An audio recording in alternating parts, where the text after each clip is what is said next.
Never before offer national highway పై ఆకర్షణీయమైన commercial plots గజం కేవలం 5,999 రూపాయలకే.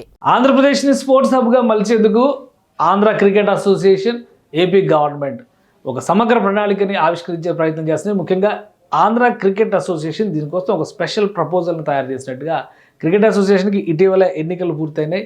బాధ్యతలు తీసుకోబోతున్నటువంటి ఎంపీ కేసినేని చిన్ని, అలానే సానా సతీష్ వీళ్ళు ఒక అద్భుతమైనటువంటి ప్రణాళికను ఆవిష్కరిస్తున్నాం అని చెబుతున్నారు. దాని సారాంశం ఏంటి? పైగా అమరావతిలో 60,000 మంది పట్టేటువంటి, ముందు 1,00,000 మందితో భారీ స్టేడియం అన్నారు, కానీ ఇప్పుడు 60,000 మందికి కూర్చునేటువంటి అవకాశం ఉన్న భారీ స్టేడియం నిర్మించేందుకు కూడా ప్రణాళికలను సిద్ధం చేసినట్టుగా చెప్తున్నారు. ఈ భారీ స్టేడియం గురించి చాలా చర్చలు జరుగుతున్నాయి. గతంలో కూడా మనం చేసాము. కూటమి ప్రభుత్వం వచ్చిన మొదటి 2 నెలల్లోనే దీనికి సంబంధించినటువంటి చర్చ జరిగింది. ఆ తర్వాత ఆంధ్రప్రదేశ్ ప్రభుత్వం స్పోర్ట్స్ సిటీని ఎక్స్పాన్షన్ చేయాలన్న ఉద్దేశంతో కృష్ణానదికి ఆవల వైపున స్పెషల్గా స్పోర్ట్స్ సిటీని డిజైన్ చేసింది. మూలపేట ప్రాంతంలో క్రికెట్ అకాడమీని స్థాపించాలనేటువంటి ఆలోచన కూడా ఏపీ సర్కార్ చేసింది. ఇప్పుడు ఈ సమగ్ర ప్రణాళికకు ఒక రూపం ఇవ్వబోతుంది ఆంధ్ర క్రికెట్ అసోసియేషన్. దానికి సంబంధించినటువంటి హైలైట్ పాయింట్స్ ఒకసారి మనం చూద్దాము. డిజిగ్నేటెడ్ మల్టీ ఈవెంట్ వెన్యూ కింద కొన్ని స్టేడియంస్ని ఆంధ్రప్రదేశ్ వ్యాప్తంగా ప్రతి జిల్లాలో క్రికెట్ స్టేడియం డెవలప్ చేయాలని చెప్పని ఆంధ్ర క్రికెట్ అసోసియేషన్ భావిస్తుంది. దానికి సంబంధించి 3 సంవత్సరాల టార్గెట్ పెట్టుకుంది. 3 సంవత్సరాల్లో ప్రతి జిల్లాలో ఒక క్రికెట్ స్టేడియం డెవలప్ చేయాలని చెప్పని భావిస్తున్నారు.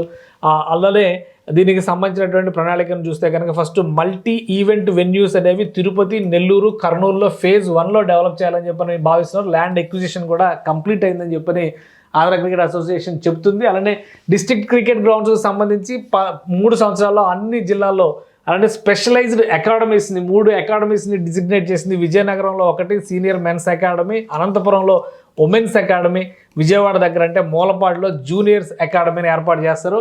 ఒక్కొక్క అకాడమీలో 40 నుంచి 50 మంది ప్లేయర్లని ఎంచుకుంటారు. వాళ్ళతో పాటు కోచ్లు, సపోర్టింగ్ స్టాఫ్ వీళ్ళందరూ కూడా ఉంటారు. ఇక రాష్ట్ర వ్యాప్తంగా టాలెంట్ హంట్ పైన ఫోకస్ పెట్టబోతుంది Andhra cricket association. District wise సెలక్షన్స్ని ట్రయల్స్ రూపంలో తీసుకోబోతున్నారు. ఫాస్ట్ బౌలర్స్ 130 km/h బౌలింగ్ చేయగలిగినటువంటి యువతను ఎంపిక చేస్తారు. గ్లోబల్ ఎక్స్పోజర్ ఉండేలాగా వాళ్ళకి ఆల్రెడీ ఒక అండర్-19 టీం కోసం ఒక 4 ఇంగ్లీష్ కౌంటీకి పంపించినట్టుగా ఈ మధ్య ఆంధ్ర క్రికెట్ అసోసియేషన్ అనౌన్స్ చేసింది. ఇప్పుడు అదే తరహాలో క్వీన్స్లాండ్, ఆస్ట్రేలియాలో అండర్-19 టీం కోసం ట్రైనింగ్ ఇచ్చేటువంటి ప్రణాళికను కూడా రెడీ చేస్తున్నారు.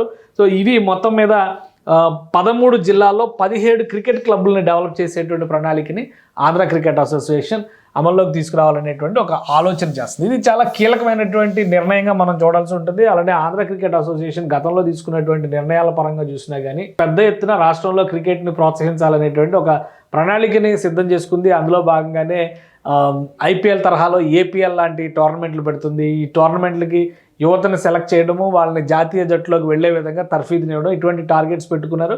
వీటికి తోడు అదనంగా ఇప్పుడు క్రికెట్ స్టేడియం అంటే క్రికెట్ ఇన్ఫ్రాస్ట్రక్చర్ డెవలప్మెంట్ అనేది ఒక ప్రధానమైనటువంటి అంశంగా తీసుకుంటారు. మూలపాడు దగ్గరలో ఈ 60,000 మంది కూర్చునే కెపాసిటీ ఉన్నటువంటి స్టేడియం నిర్మాణానికి సంబంధించి 60,000 మంది కూర్చునే కెపాసిటీతో ఉండే స్టేడియం నిర్మాణానికి సంబంధించి 40 ఎకరాల భూముల్ని ఇక్కడ సేకరించాలని చెప్పని డిసైడ్ చేశారు. ఆల్రెడీ స్పోర్ట్స్ సిటీని ఇక్కడే డిజిగ్నేట్ చేస్తున్నారు కాబట్టి 40 ఎకరాల భూమి ఉంటుంది. మొత్తం 300 కోట్లు ఖర్చు అవుతుందని చెప్పని అంచనా వేస్తున్నారు. ఆల్రెడీ బీసీసీఐని కూడా సపోర్ట్ చేయాల్సిందిగా ఏసీఏ ఆంధ్రప్రదేశ్ గవర్నమెంట్ కోరింది.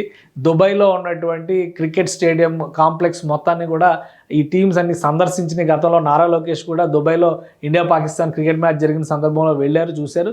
సో ఒక స్టేట్ ఆఫ్ ఆర్ట్ ఇన్ఫ్రాస్ట్రక్చర్ని అమరావతికి సమీపంలో ఉన్నటువంటి స్పోర్ట్స్ సిటీలో విజయవాడ దగ్గర డెవలప్ చేయడం అనేది ఒక కాన్సెప్టు. రాష్ట్ర వ్యాప్తంగా 17 అకాడమీలను డెవలప్ చేసే విధంగా 17 ఫ్రాంచైజీల కింద మనం చూడాల్సి ఉంటుంది అనమాట. పెద్ద ఎత్తున యువతని క్రికెట్లో శిక్షణ ఇచ్చేందుకు ఆంధ్ర క్రికెట్ అసోసియేషన్ ఫోకస్ చేయబోతుంది. త్వరలోనే ల్యాండ్కి సంబంధించినటువంటి క్లియరెన్స్లు అన్నీ కూడా వచ్చేసినాయి. త్వరలోనే ఈ పనులకి సంబంధించిన నిర్మాణ ప్రణాళికని ఏసీఏ ఆవిష్కరించేటువంటి అవకాశం ఉంది. సుమన్ టీవీలో మీ పర్సనల్ అండ్ బిజినెస్ ప్రమోషన్స్ కోసం కింది నెంబర్కి కాంటాక్ట్ చేయండి.